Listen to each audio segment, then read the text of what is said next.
Okay, good morning, Youth Lao-Chu. Good morning, ma'am. Alright, so I hope you are feeling okay. But before we begin our lesson, I want you to sit properly. Keep your cell phones inside your bags. And make sure that you are ready to learn today. Okay, let's have Miss Janelle. How is our attendance today? Ma'am, Miss Alexandra Bruni is currently absent because she's not here. Okay, so we have one excused student for today. Okay, let's begin with our recap. Are you familiar with spin the wheel? Yeah. So all you have to do is to spin the wheel and then a question will pop up or an instruction, and all you have to do is to respond to the question or instruction. Is that clear?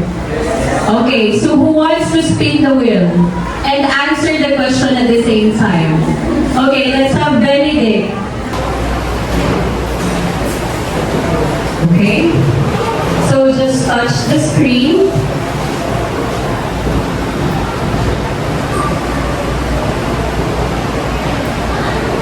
And your question is?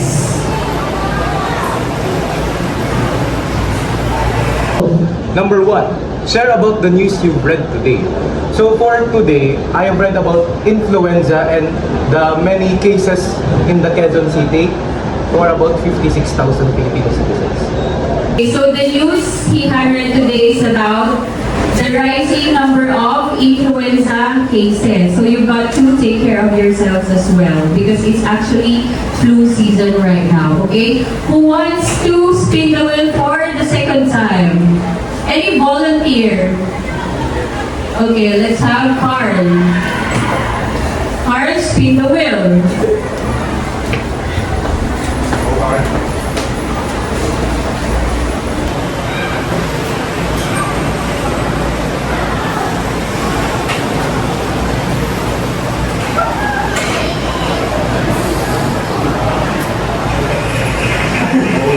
How does mass communication differ from public communication?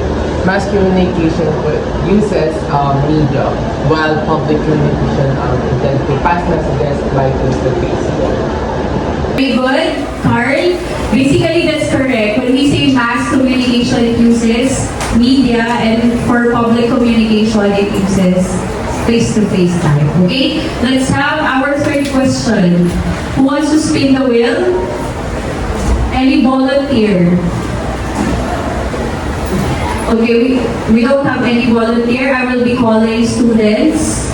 Okay, let's have Angel.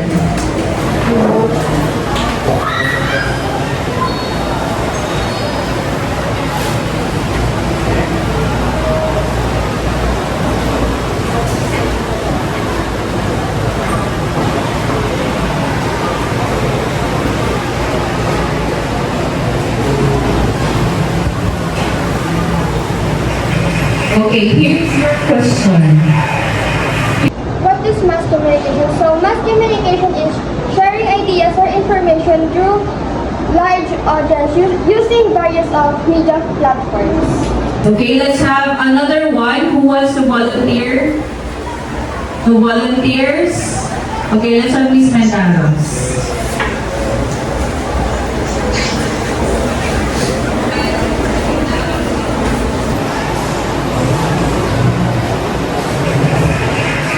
Okay, she has a ticket. What's the ticket?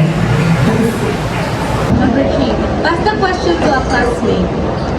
Okay, so who is the classmate? Si Raj.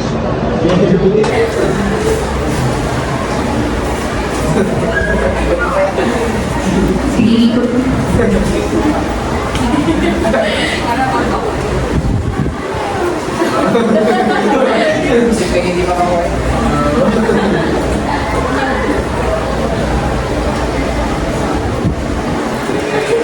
Okay, so here is the question for Raj. Number 4, what are the elements of mass communication? I think that elements of mass communication are the channel, the receiver, the sender, and also the feedback. Okay, so you have there the sender, the message, the channel, the receiver, and finally we have the feedback. Okay, so do you have any questions about our previous lesson. Okay, so that's good. Let's activate your prior knowledge. Okay, who wants to read the question on our screen? Anybody? Okay, let's have Miss Razia to read the question. Recalling your knowledge about one of the elements of communication, channels, what do you think are the different channels used in mass communication? Okay, thank you, Razia. So what do you think are the different channels used in mass communication? Anybody? The different channels which makes you accessible to information. What are those channels? Okay, let's have Delmar. Ma'am, we have TV, radio broadcasting, and newspaper. Okay, very good, Delmar. We have television, radio, and newspaper. Basically, these are the most common channels for mass communication. Okay, so let's have an activity for you to be familiarized with the different channels of mass communication. Okay, this is what you call the Sherlock riddles. Okay, everybody, can you read the instruction on the screen in 3, 2, 1, go.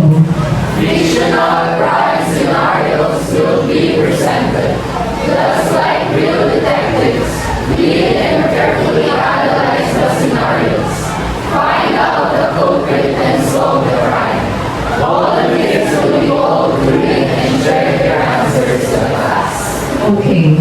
Can you read this word again? Please read this word. Okay, that's culprit. One more time. Okay, good. So you will be acting as detectives here. I'll be giving you 30 seconds to read silently the scenarios, and then I'll be calling one representative or one volunteer to solve the crime. Okay? Here is our first scenario. Okay, read silently. You have 30 seconds.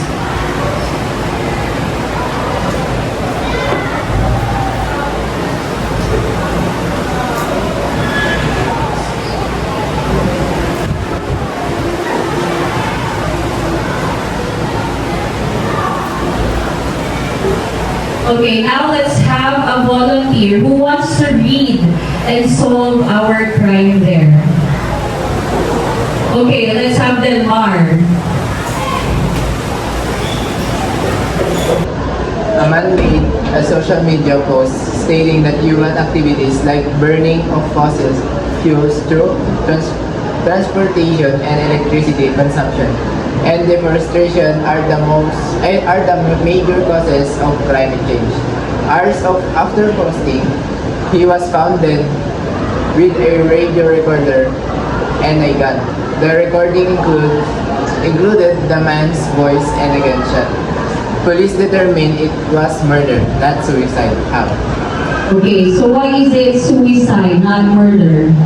I think Okay, why is it murder, not suicide? I think it was murder because there's some few evidence like the radio recorder and a gun. Because like the scenario said, the recording included the man's voice and gunshot. Okay, very good, Delmar. Basically, that's correct. And what's our evidence there? It's the radio recording. Very good. Okay, let's have the next scenario. 30 seconds to read silently.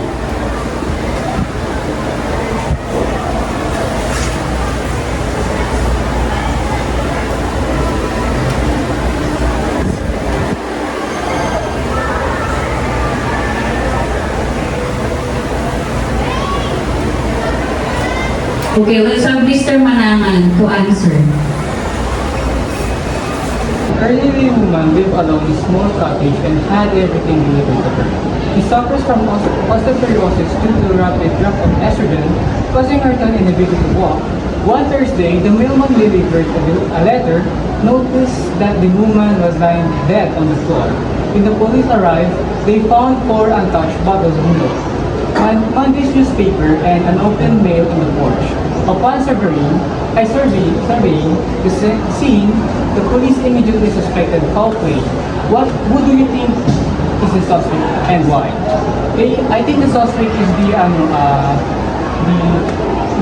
delivery of the milk because it says here that one Thursday the mailman delivered a letter that the woman was lying and he found the woman lying dead on the floor.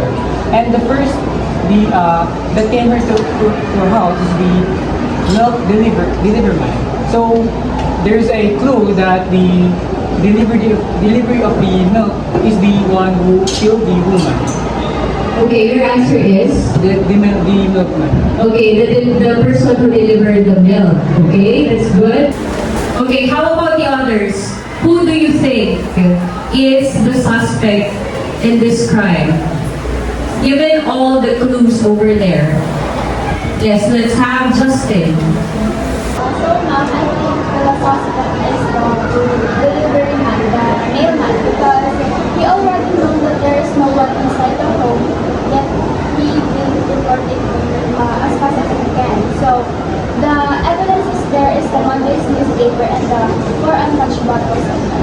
Okay, that's right. So our evidence there is the Monday newspaper because the crime or the mailman already saw the body on Thursday. And you only have Monday newspaper. That means the mailman already know that there's nobody in the house who will read the newspaper on Tuesday and Wednesday. Okay, are we good? Yes. Okay, let's solve the last crime.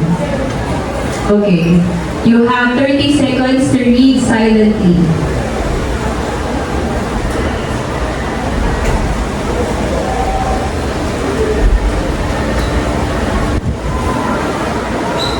Okay, who wants to solve?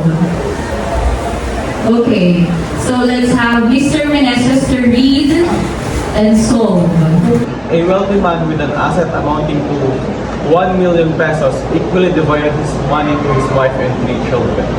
After writing his last will and testament, he was found dead on a Sunday morning. Upon realizing that her husband is not responding, his wife calls the police. The police questions the wife and staff and receives the following alibis. The wife was asleep. The gardener was planting some flowers. The maid was watching primetime show on TV. Who do you think they arrest and why? Ma'am, upon reading the riddle, I have come to the conclusion that the one who killed the man is the maid because her alibi does not match the evidence. Since the man was killed on Sunday morning, the maid's alibi was she was watching primetime show on TV when the primetime show only airs on during the evening. Okay, exactly. So primetime show is actually happening at night, not in the morning. Okay, so I just want you to read this figures class.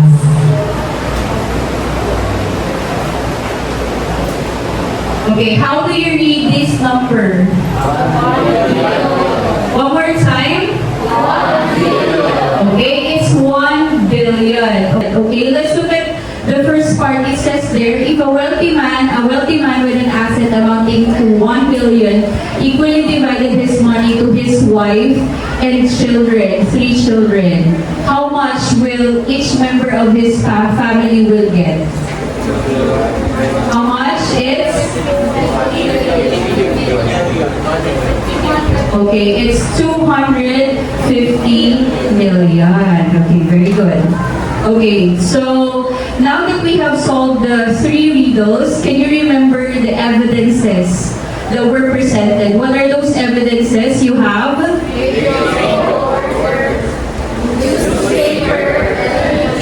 Okay. And again, or television. And again, these are the channels of mass communication. Okay, and that will lead us to our topic for today, which are the types and the effects of mass media. So here are our objectives for today. Okay, everybody, can you read the first objective? It's 3, 2, 1, go. Identify the different types of mass media. Demonstrate understanding of the effects of mass media. Okay. And photo reflection.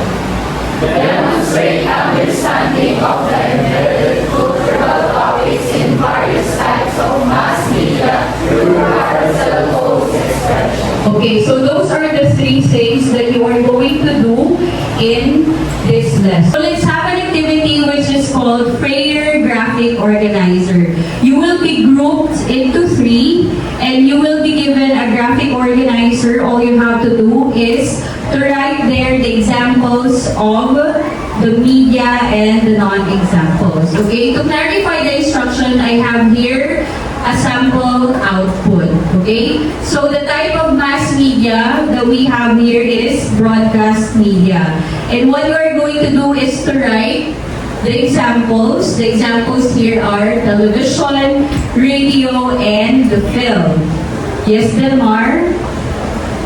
Okay.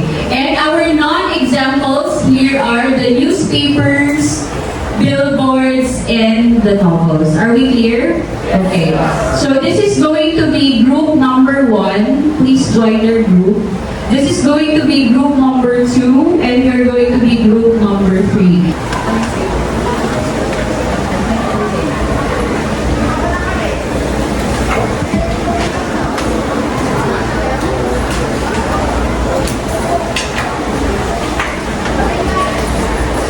Okay, you can collaborate now. You can start working.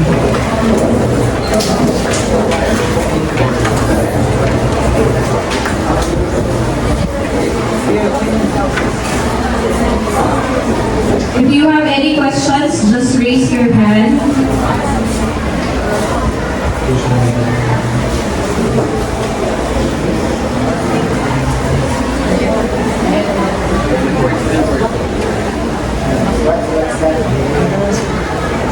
Just three examples and 3 non-examples.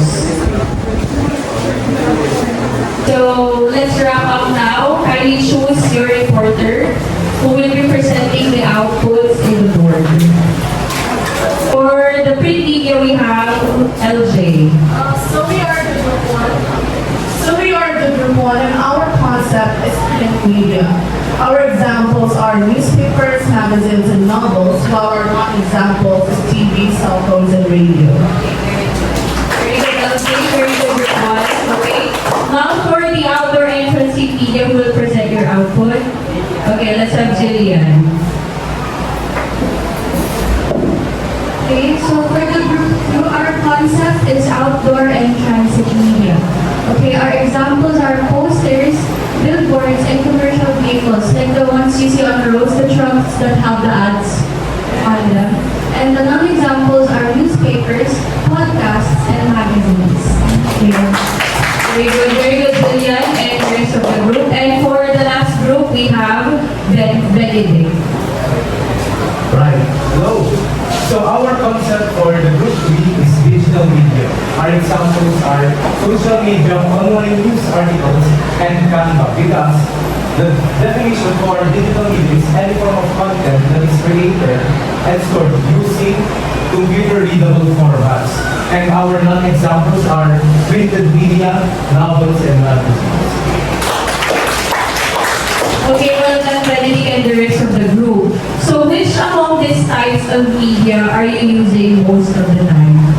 It's the digital media. Okay, that's good. So to sum up the activity, here are our examples and the types of mass media. For the types, you have 4. Can you read the 4 types? The first one is? Print media. Okay, second? Broadcast media. The third one is? Outdoor and transit media. And the 4th one? Digital media. Okay, for the examples of print media, can you read? Newspaper, magazine, books, comics, journals, and publications. Okay, for broadcast media, the examples are? Film, television, and radio. Okay, and for the outdoor entrance media, the examples are? Billboard, boarding, poster, banner. Okay, and finally, for the commonly used media nowadays, the digital media, what are our examples? Social media, video platform, websites, e-books, online radio, and podcasts. Okay, so now that we know the different types of media and we already realize the kind of media that we are using nowadays, let's look at the effects of mass media. And for that, we will be having an activity which is what you call media association and self-reflection. So before we go to the individual questions about the effects of mass media, let's answer one question first. Okay, who wants to read the question in here?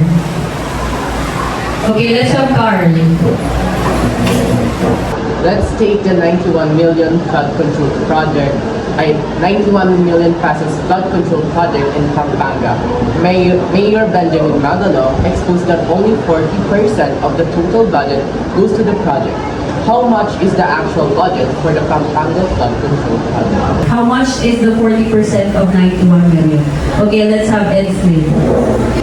The actual budget that goes to the Pampanga flood control was only 36,400,000. Okay, that's correct. Okay, can we ask Edsley to show the solution to the board? Okay, how did she come up with the actual budget that goes to the flood control project?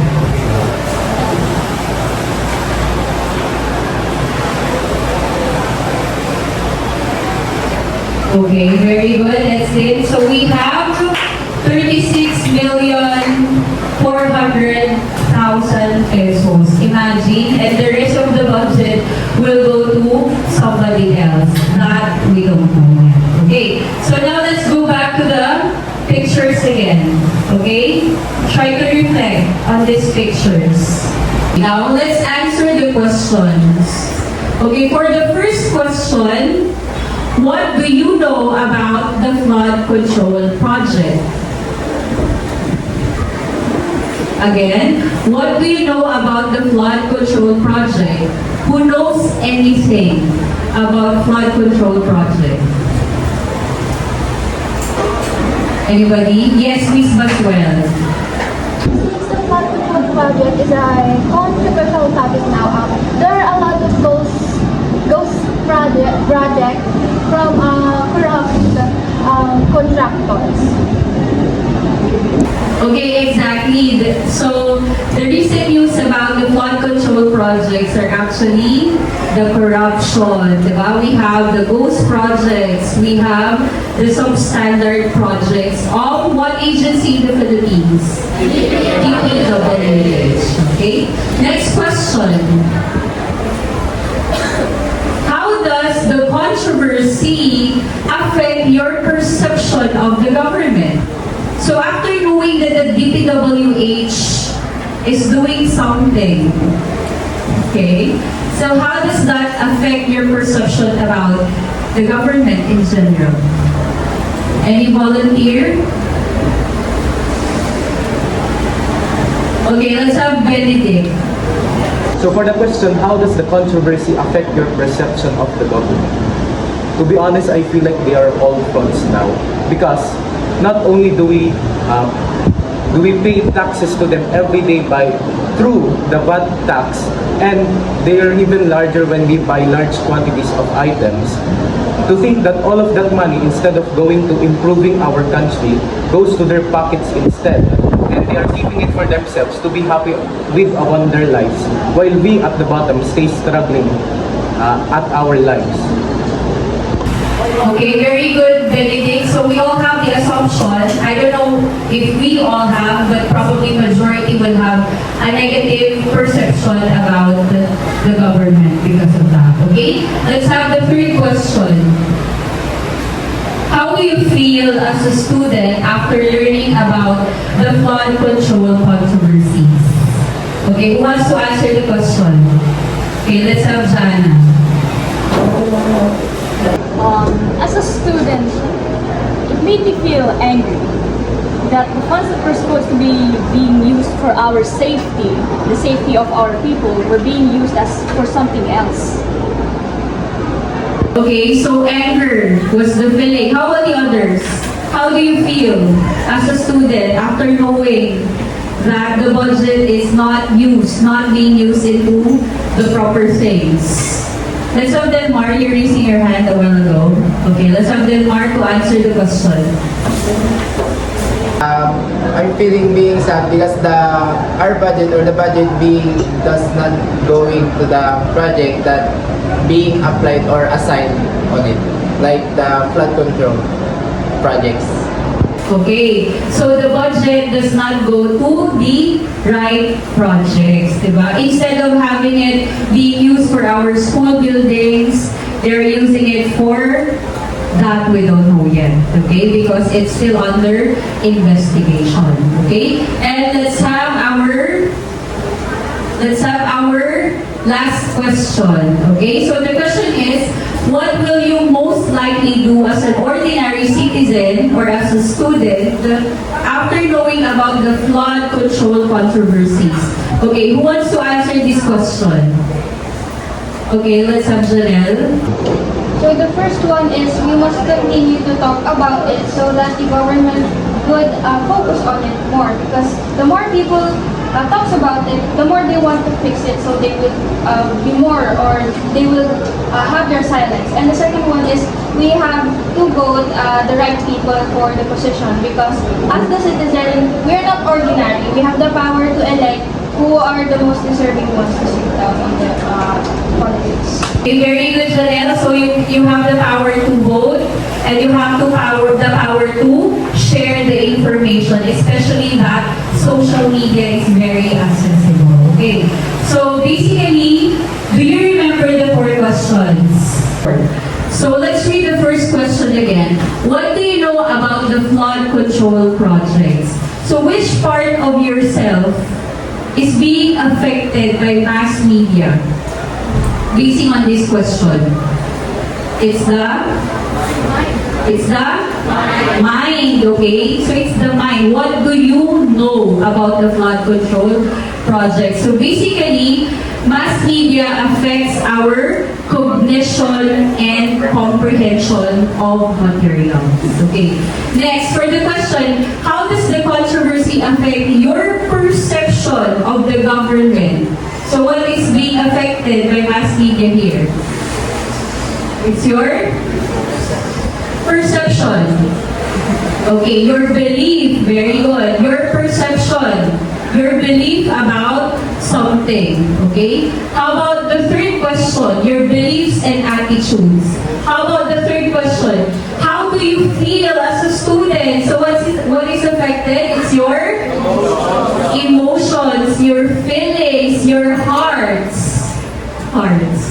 Okay, so mass media affects your emotions and your behaviors. And finally, what will you most likely do as an ordinary citizen? So what is affected? Action. Yes, when you say do, it's your action. Or we can term that as your physiology, your reaction, your action about something. So again, what are the effects of mass media? You have there?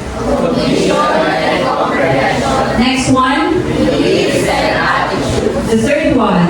Emotions and behavior. And the last one? Physiology. Or your action. So you have to realize yourselves what are the effects of mass media to you as individuals. Okay, do you have any questions about the lesson today? Okay, that's good. So we have a question here.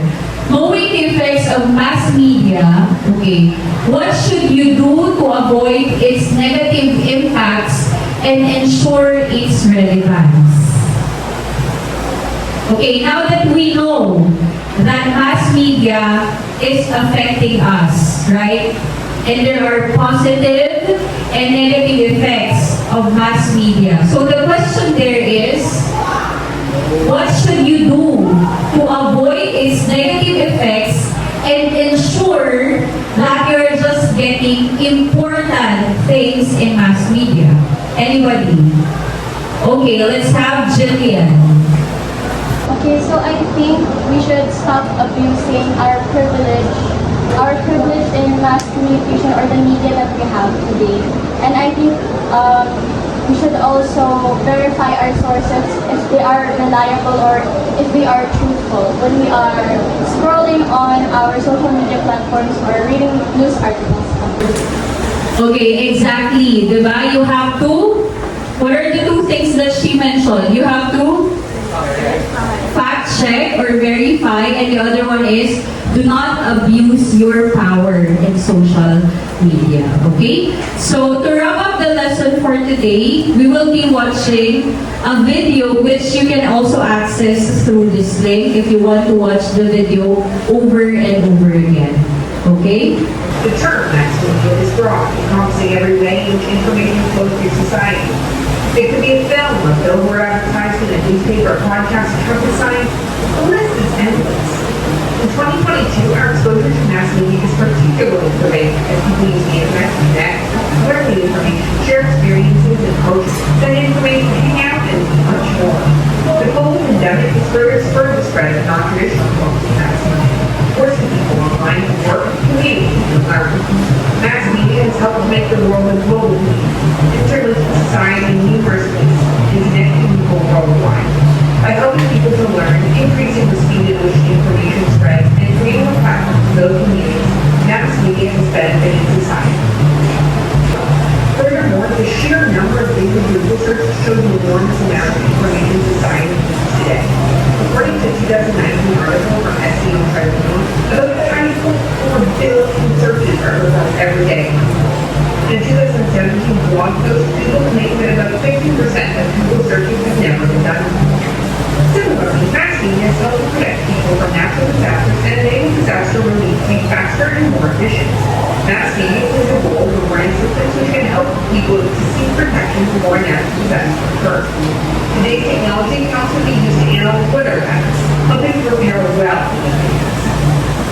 Both their access to information and the speed at which information spreads contribute to our ability to build online communities with the help of mass media. The past itself was really interested in a very specific topic, something like untrue prompts or Jane Austen fanfic. According to 2016 statistic from Statista, 81% of U.S. college students find digital learning technologies contribute to the improvement of their grades. In this way, technology can have positive benefits to learning. In conclusion, mass media, when used properly, is many benefits, helping us to learn more faster and build online.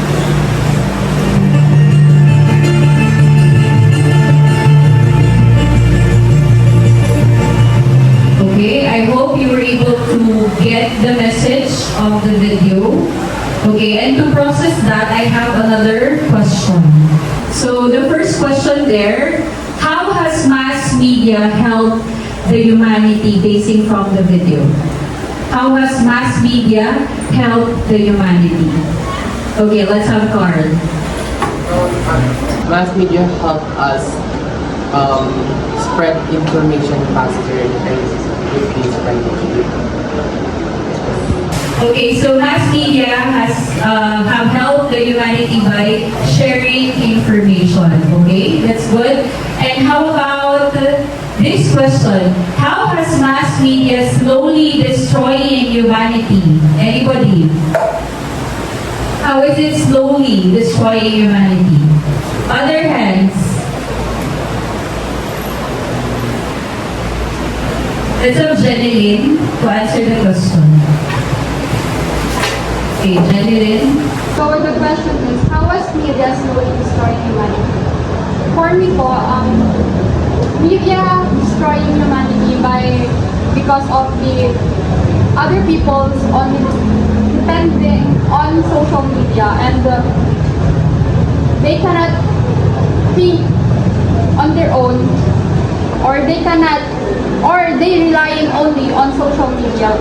Okay, very good. So too much dependence on media, not only social media, but in media in general. Okay, that is actually detrimental also in ourselves. Okay, so for the other students, you should also answer our exit ticket, which you can access through this QR code. Our secretary will take a picture of the QR code and she will be sending it in our class GC. Okay, let's have Janelle. So please take a picture of the QR code.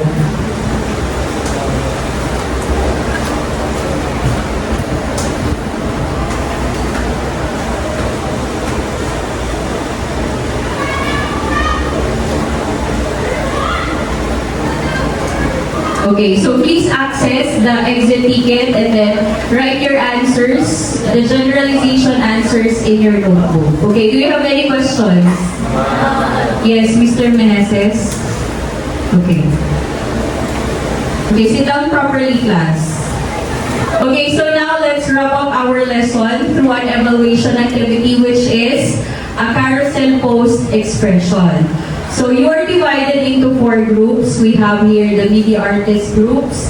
We also have here the bodily kinesthetic group, the linguistics groups, and of course our musically inclined students. You are going to answer or give information based on the instruction given to you. So let's have the first instruction. Kindly read linguistically inclined students. In 3, 2, 1, go. Linguistically inclined students will write a paragraph sharing information about their earthquake.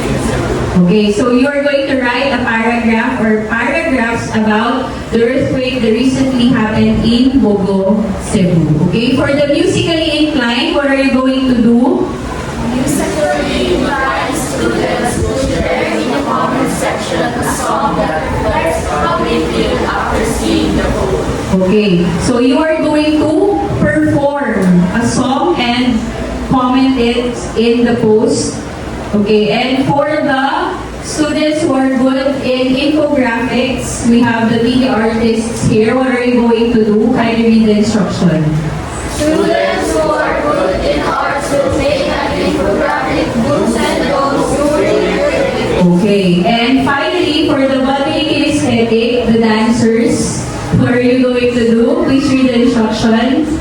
Bodily kinesthetic grandeurs will perform a 30-second hand choreography reflecting what should be done during an earthquake. Okay, you are given 5 minutes, okay, to make your outputs, and then, wait, you are going to upload your outputs in the comment section of our private group or private page in Facebook. Okay, your 5 minutes start now.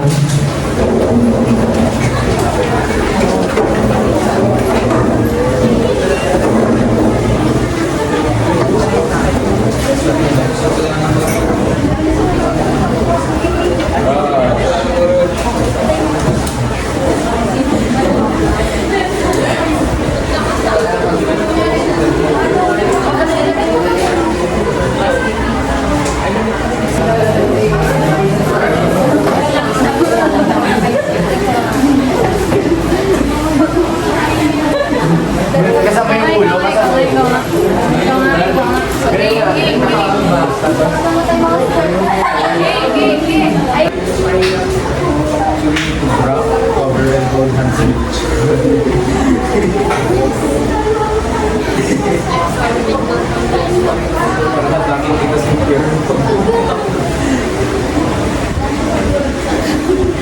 Okay, for those who are done, you can now upload your outputs. No, we still need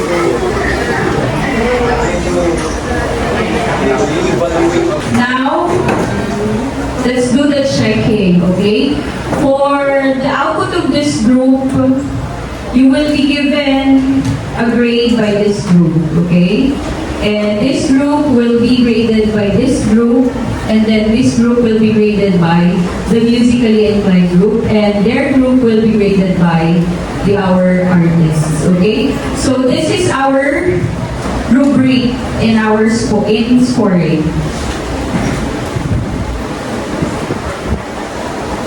Okay, so for relevance of the content, you will be giving 10 points there. For organization and structure, that's 7 points. Creativity, that's 3 points. In total, you will be receiving 20 points. Okay? Okay. So let's now have the presentation of outputs. Who wants to go first? Okay, let's have the video presentation first. Let's have the dance, okay? There we go. Okay.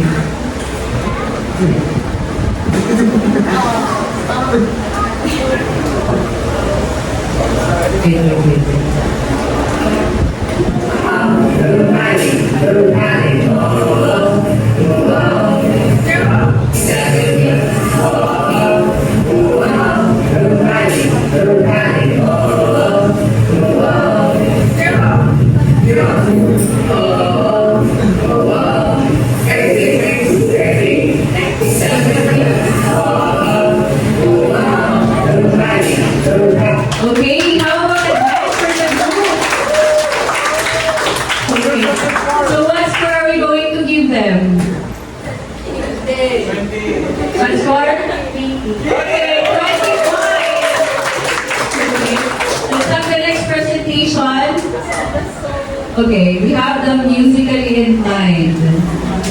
Okay, let's listen to the song. Okay, very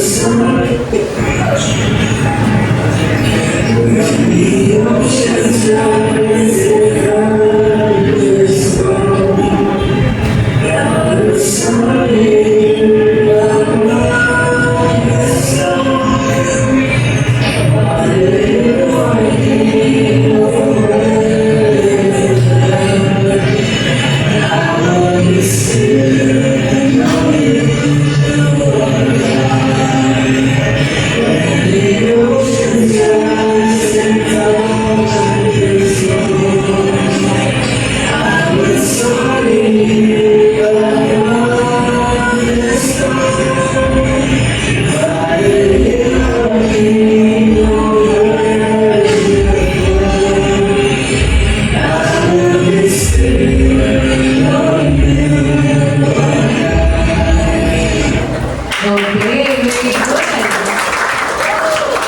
Okay, what's the score? What's the score? 19.5. Okay, who wants to read their output? Let's have Miss Mendaros. Okay.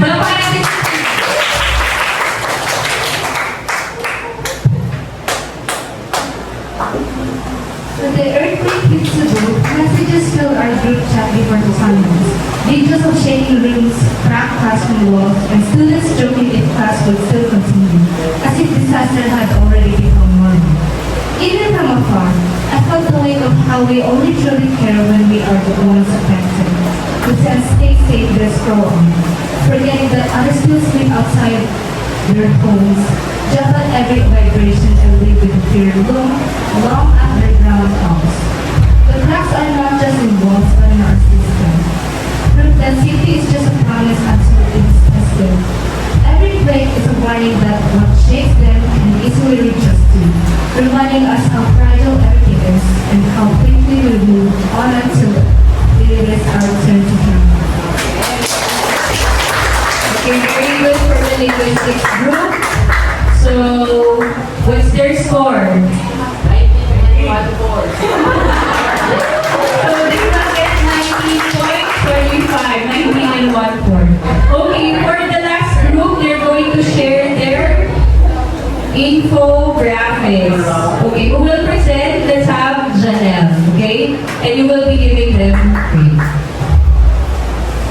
So for the do's and don'ts, these are the very common ones.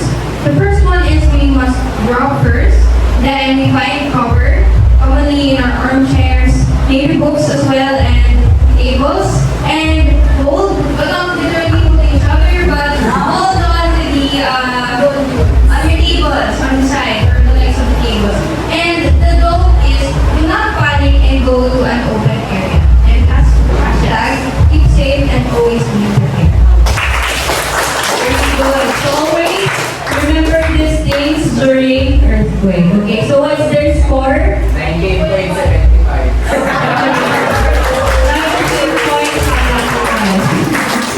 Okay, so that concludes our lesson. Do you have any questions? Okay, so today we learned about the types of mass media and the effects or impacts of mass media. So thank you for your cooperation. Have a nice week.